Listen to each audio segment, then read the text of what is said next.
front aspect of your lower ribs. Is that okay with you if I place my hand there? Thank you so much. So keep in mind, when you do this technique, your thumb should be pointed away from your patient's chest. Okay, I don't need my thumb going up in the direction of where their chest is. Okay, so the hand you are going to use, thumb is pointed away from the chest. Okay, so you're gonna use your top hand to do this correction. Your bottom hand is first gonna reach, pull back the fascia and the tissue so that you can slide your hand underneath. It is much safer for you to angle downwards than it is for you to angle upwards. Okay? So angle downwards so you can actually grab onto the lower portion of the ribs. Okay? From here, you're going to plant down on the laminar aspect of the rib of the T-spine, because you're going to plant that down to try and open that lower rib cage. All right? The reason why we want to plant it down, because if I don't plant it down and I go ahead and just open, it's just going to twist them. Right? So I don't want to twist them. I want to pin that down so that it will actually open through that costovertebral border. Does it make sense?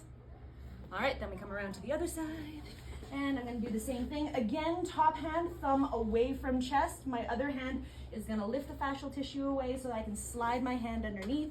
I'm going to use this hand to pin down the things so we don't rotate their body, and we open up in that lower rib cage. Usually, as soon as you lift, people brace. So you got to get them to drop their tummy and keep going. Okay? I usually do just little gentle oscillations. But before you do that, I suggest you assess, because you might notice that a patient might have the rib cage elevated on one side. In which case, am I going to want to open that elevated side? No, I'm going to do it just to the side that's dropped. All right? So assess for that when you have your patient on the table. So you're going to partner up.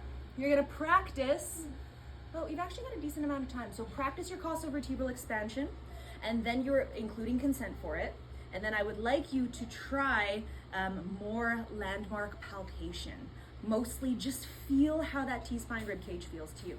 Opening up in the upper ribs, middle ribs, lower ribs, feeling for any sort of torsion or rotation in the rib cage.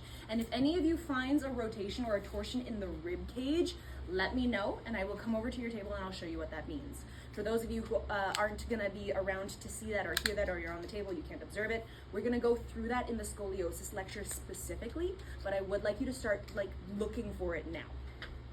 Okay? Do we have any questions before?